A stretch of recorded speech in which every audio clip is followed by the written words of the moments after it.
What was the creepiest thing you saw on security cameras?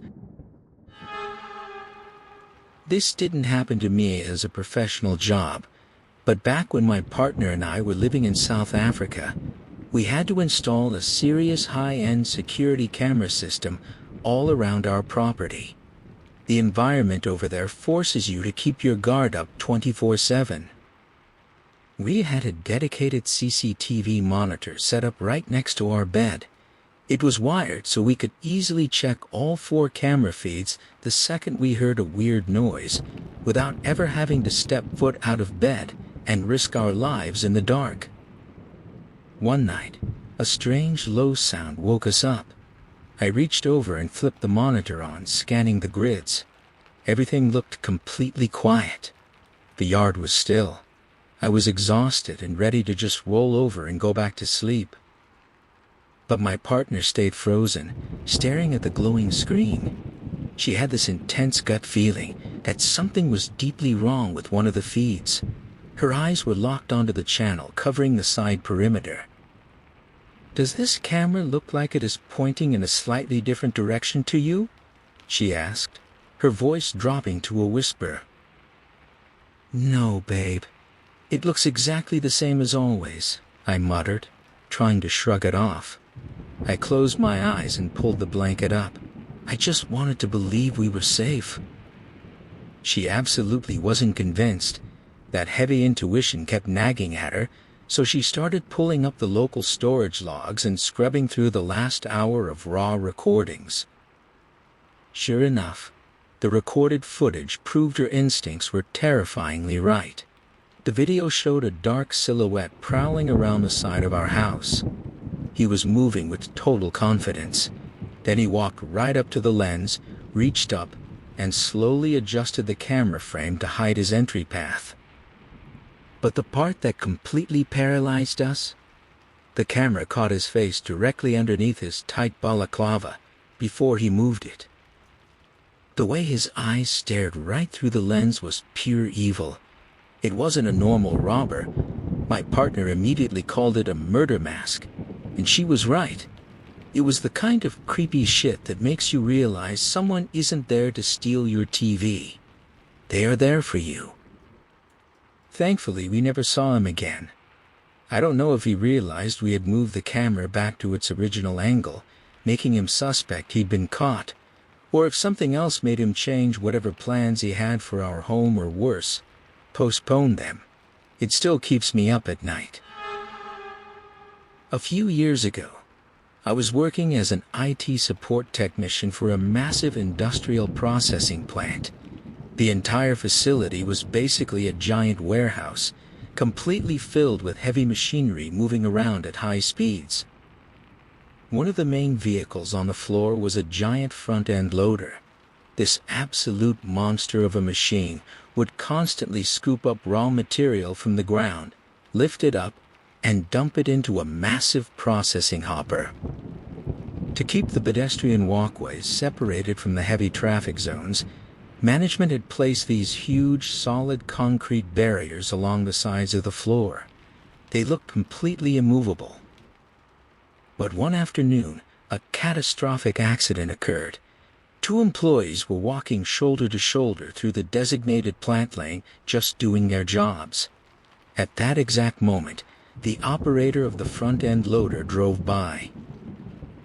He misjudged his angle completely. The heavy steel bucket inadvertently scooped under the very base of the concrete barrier, lifting it up and flipping it over. It landed directly on top of one of the men. His life was ended instantly. Since I was the headed support guy, I was immediately tasked with a nightmare assignment. Management ordered me to review the security footage, isolate the exact timestamp of the impact, and make 6 identical copies of the video file. To make matters worse, the legal team required the footage to be self-executable, meaning it had to run automatically from a USB stick without needing external media players. Because of that technical requirement, I had to watch the raw footage of this man getting crushed over a dozen times. I had to pause, rewind, and checked the rendering quality frame by frame. Watching his life get snuffed out in a loop left me completely numb. The company actually offered me grief counseling just for watching the video files. I turned it down at the time, but the cold reality of that footage still pops up in my head whenever I see heavy machinery. Cultural note. In the United States, catastrophic industrial accidents are strictly investigated by the Occupational Safety and Health Administration, OSHA. Companies are legally required to preserve multi-angle security footage and distribute self-contained digital copies to federal inspectors, law enforcement, and insurance legal teams to determine liability and mechanical failure. A close friend of mine used to run the overnight security desk for a massive multi-level concrete parking garage downtown. He routinely monitored everything on his screens, from shady drug deals to what he could only assume was active prostitution. But there is one specific tape that completely broke him, the one he will never forget. It was late during the graveyard shift when he noticed a man walking down the concrete ramps. The guy looked severely intoxicated, stumbling over his own feet, which is exactly why my friend locked the camera view onto him. Suddenly, the man stops right in the center of the driving lane. He starts screaming at the empty air, flinging his arms around violently. Just on the edge of that camera's blind spot, another figure stepped into frame wearing a dark hoodie and basketball shorts. He had that exact same aggressive, twitching body language. My friend realized the situation was about to boil over. He immediately turned to alert the only other guard on duty inside the control room. As his partner scrambled to dial emergency services, they both locked their eyes back onto the screens.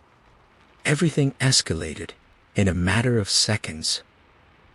The two men on screen were completely in each other's faces, the tension practically radiating through the static of the monitor. Right as the dispatcher picked up the emergency call, my friend watched in pure, helpless horror.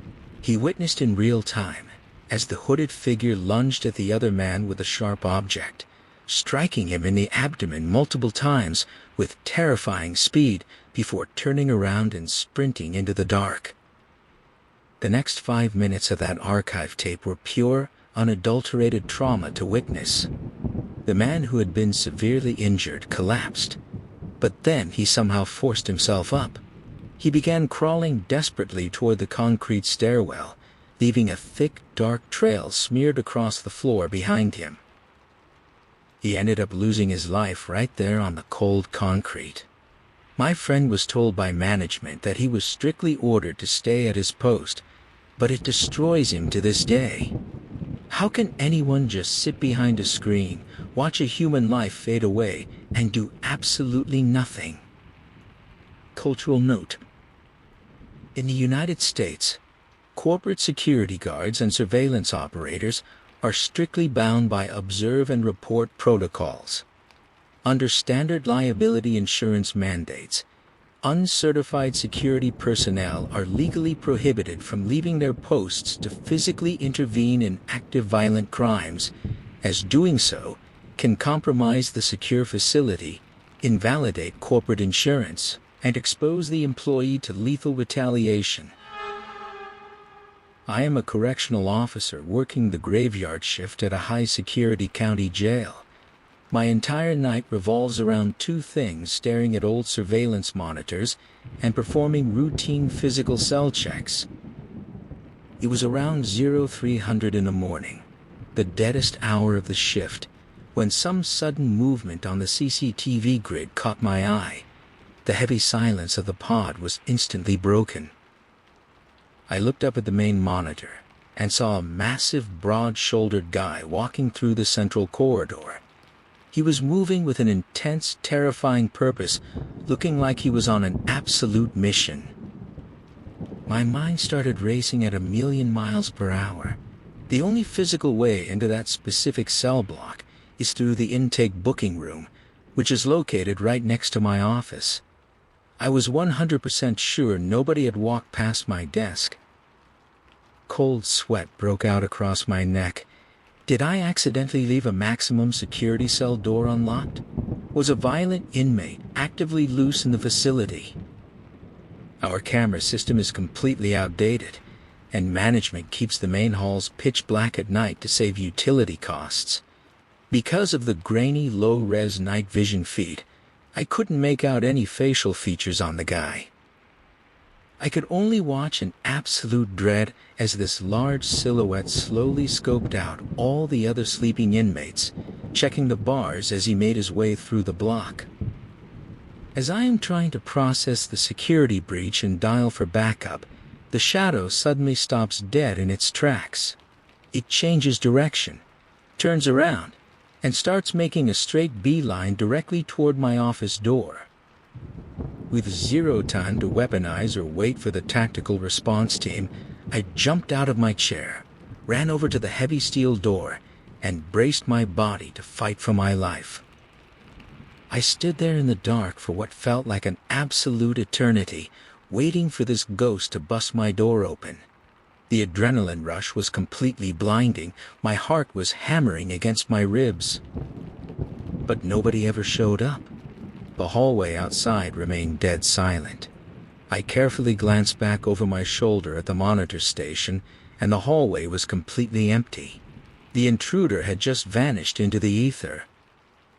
After scratching my head and catching my breath for a minute, I sat back down to manually review the localized server logs. That is when the utter absurdity of the situation hit me. There was a severe system lag in our ancient camera software that had caused a random 30-minute playback delay. The massive, intimidating dude I was watching on the screen, the one scoping out the cells and heading straight for my office, was just me. It was footage of my own previous walkthrough. I have never felt more relieved and incredibly stupid in my entire life. Years ago, I worked the overnight shift at a downtown homeless shelter for men. A huge chunk of our regulars dealt with severe mental health issues or heavy drug addiction. Fights broke out all the time, and we even had the occasional stabbing, but honestly, most of the guys tried to stay in line, and they were generally decent people at heart. I took my fair share of sketchy threats over the years, but nobody ever actually put their hands on me. You just learn to read the room and keep your guard up when you are working the graveyard shift alone. One night, I walked in to start my shift and immediately noticed a massive police presence outside. The atmosphere was completely heavy. I walked straight into our main security office, and the officer in charge cornered me right away. He started grilling me about one of our long-term residents, a guy named Richard. The cop wanted to know if Richard had been acting weird or showing any massive red flags lately. I told him the truth. I hadn't noticed anything out of the ordinary. Right after they finished talking to me, I checked the active dorm roster. Richard's name was completely crossed off, marked as no longer staying. It felt super off.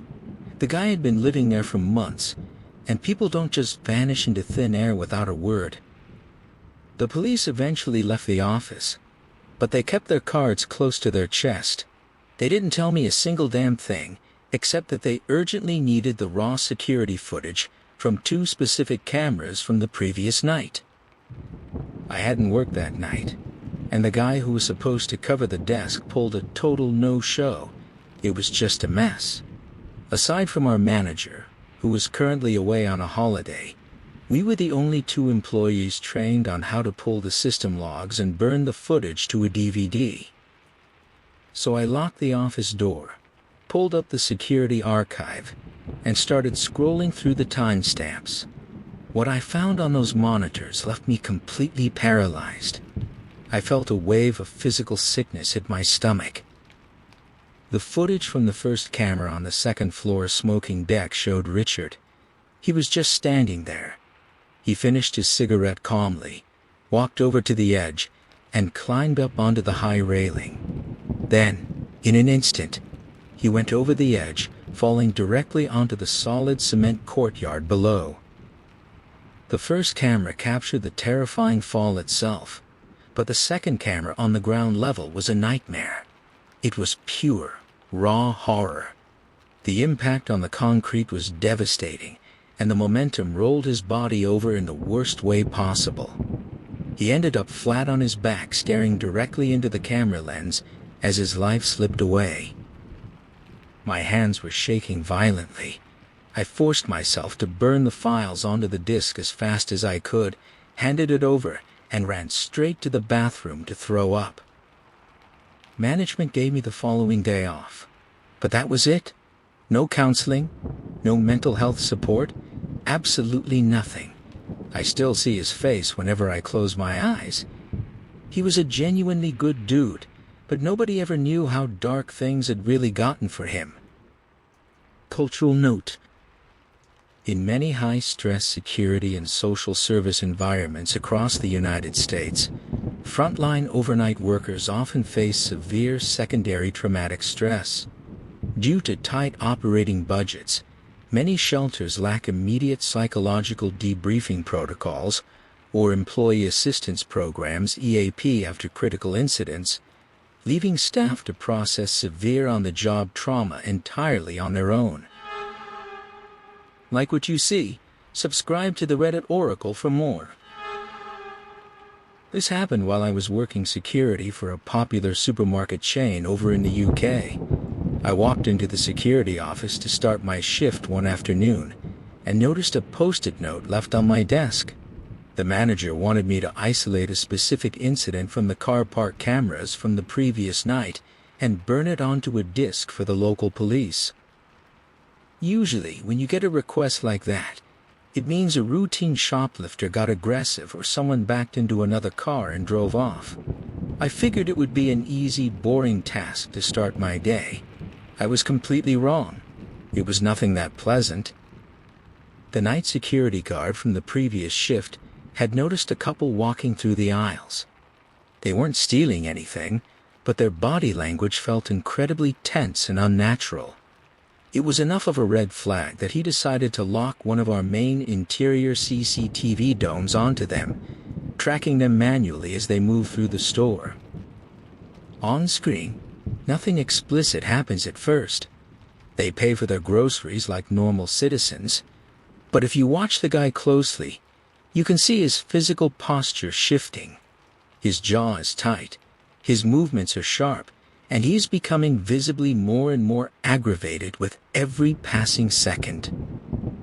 They finally exit the sliding doors and walk out into the dark car park to load their shopping bags into the boot of their vehicle. That is when the situation completely boils over on camera. A massive, animated argument breaks out between them under the dim amber lights. Suddenly, the guy snaps.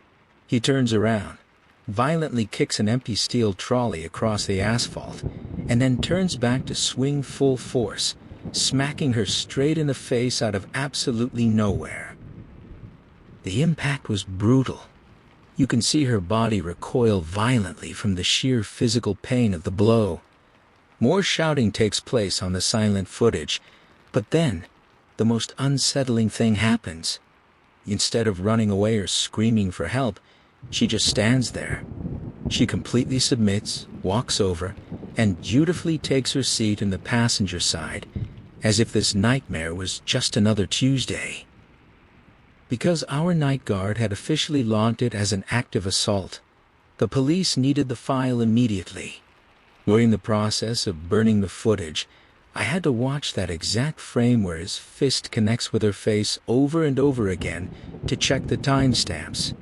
You just sit there, watching helplessly as a human being calmly gets into a car with a monster. The police investigation took a massive turn after they reviewed our tapes. It turned out she was a mail-order bride who had been illegally trafficked into the country. Because we caught everything so clearly on our high-res cameras, the guy didn't just get hit with domestic assault charges, they completely locked him up for human trafficking. It was a dark thing to witness, but at least the system actually worked for once. Cultural note. The concept of mail-order brides dates back to the frontier era. But in the digital age, it has evolved into a highly unregulated international industry, frequently exploited by human trafficking networks. Predatory agencies target women from economically disadvantaged regions, marketing them to foreign buyers under the guise of marriage. Once in destination countries like the UK, these women often face immediate systemic vulnerability. Abusers routinely weaponize immigration laws, confiscating legal documents and monitoring their movements to prevent escape. Because their legal residency is entirely dependent on their spouse, victims endure severe physical abuse and coercive control in total isolation. In modern forensics and security policing, cases like this highlight how everyday commercial surveillance plays a crucial role in intercepting underground modern slavery rings that operate behind closed doors. I used to work at a busy downtown liquor store, and monitoring the security cameras was a massive part of the daily routine.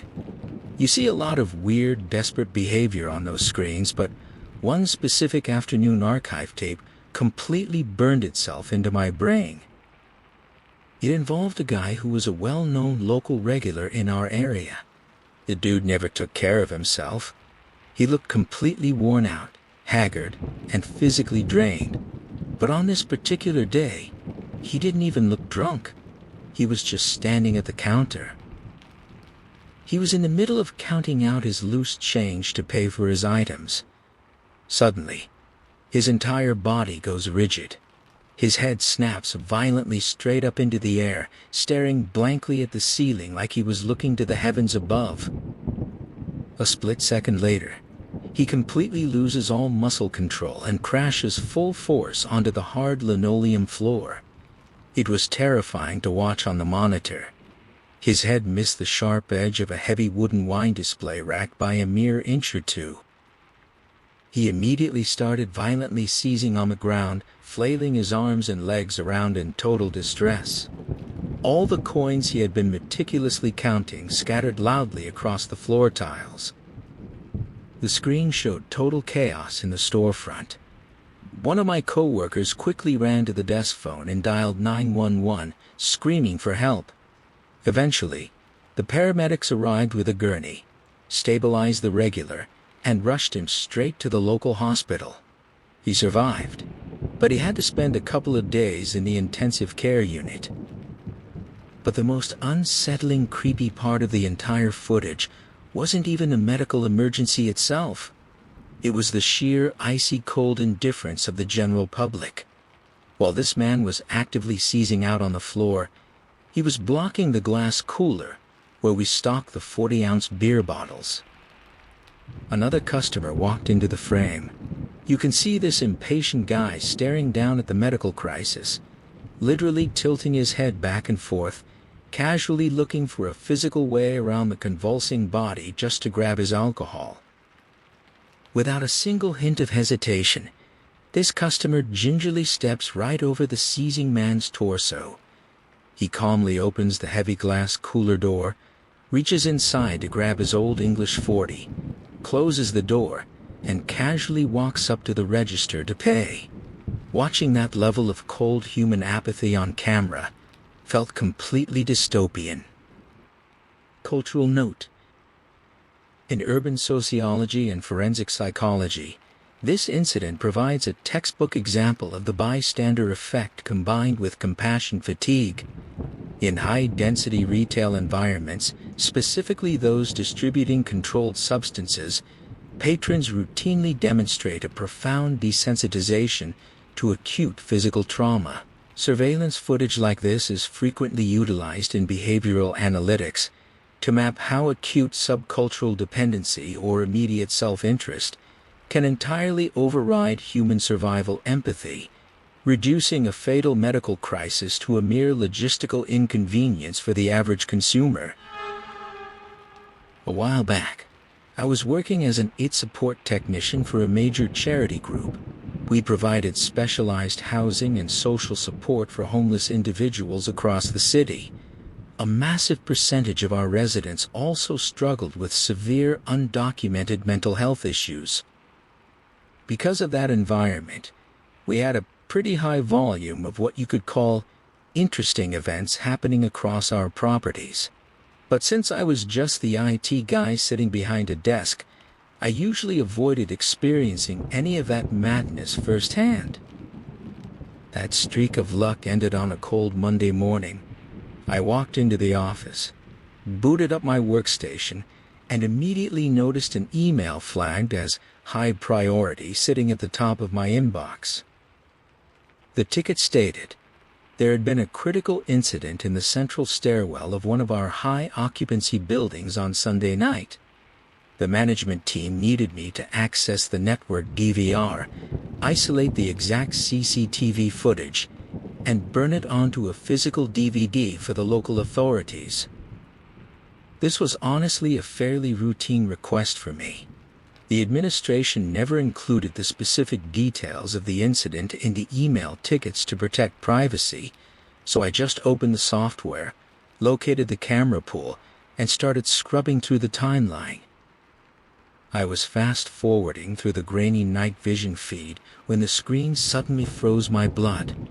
A clearly agitated resident walked into the frame. He was moving with a frantic, desperate energy under the dim fluorescent lights. I watched the monitor in complete shock as he produced a thick rope, tied it securely around the heavy steel stair railing at the very top of the flight, and then looped the other end around his neck. He didn't hesitate.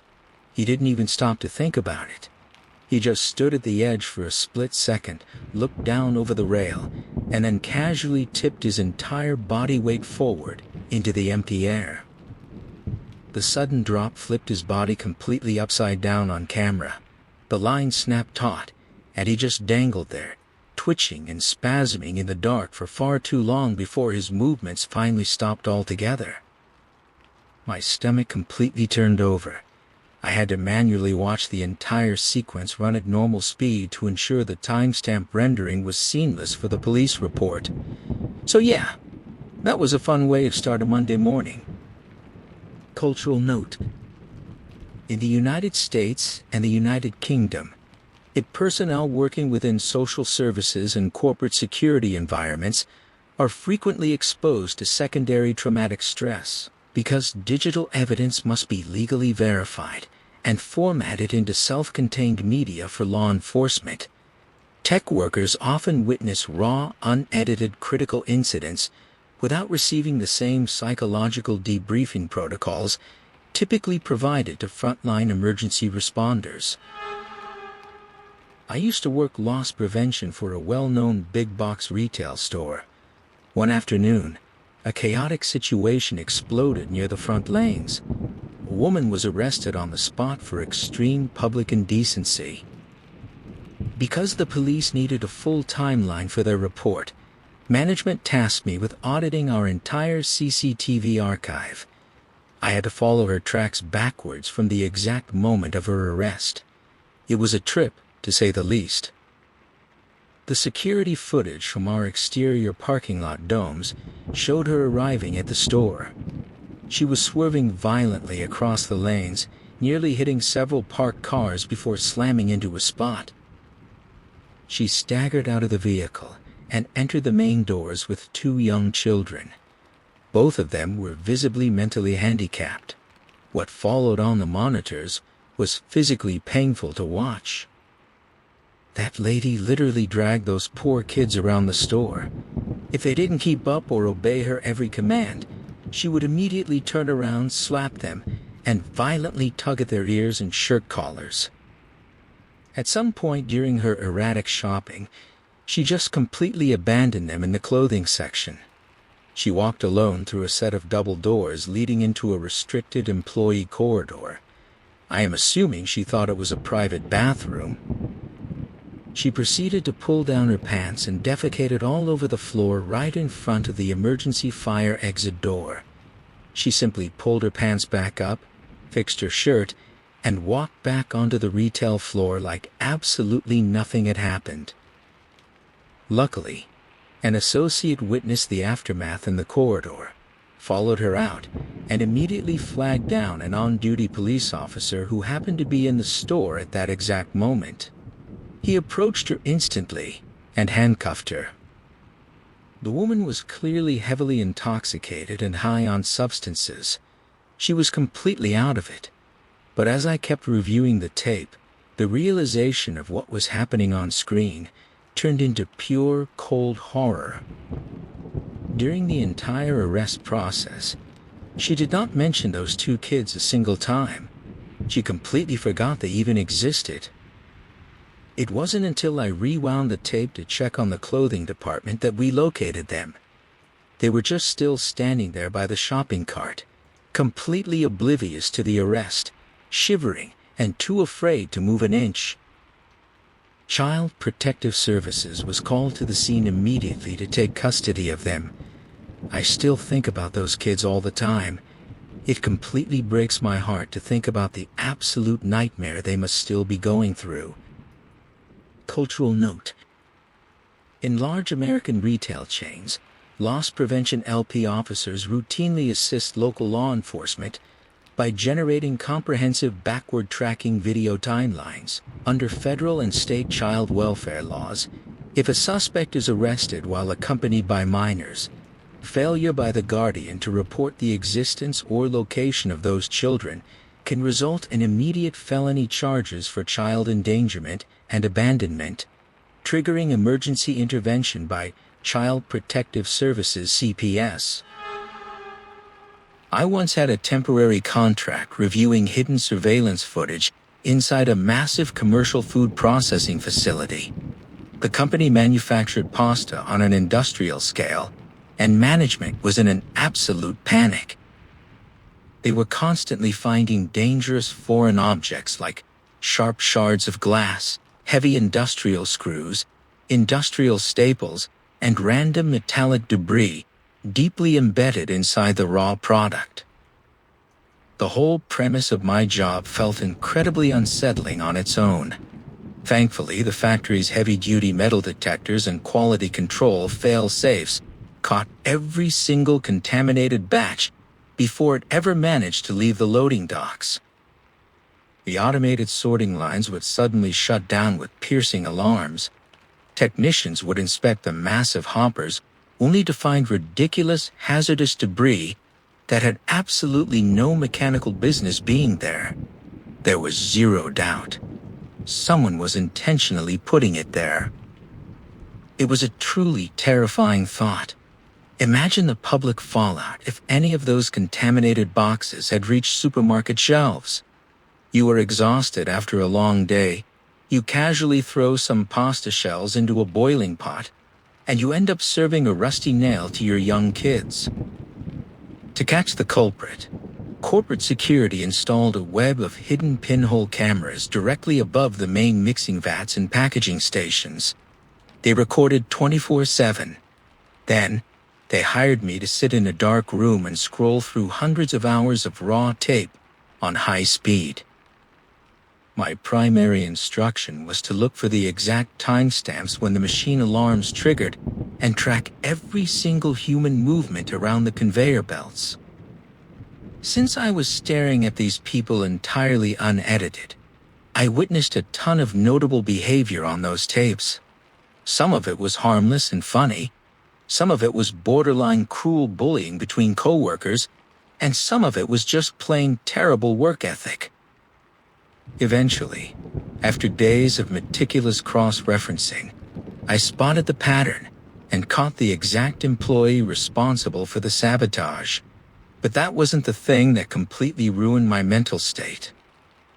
The absolute creepiest thing happened days later, when management asked me to clear and back up the general server logs from the entire month, including the perimeter and loading dock cameras that I hadn't been monitoring. As I was sorting through the backlog of older archived files, I stumbled onto a series of recordings from previous night shifts that completely froze my blood. A veteran forklift operator had been driving his massive industrial vehicle around the tight corridors with his very young son sitting right beside him. The kid wasn't even strapped and he was actively hanging out of the open sides of the steel cage, laughing and waving at other factory workers as the heavy machinery swerved around blind corners. My chest went completely numb because of the horrific timeline. Just a couple of days before I opened those specific backup files, that exact worker had caused a catastrophic forklift accident during an unmonitored weekend shift. He had accidentally killed his own son right there on the concrete floor. Reviewing those files after the tragedy felt like I was watching a literal ghost moving on my monitor. To this day, I still experience a sickening wave of guilt.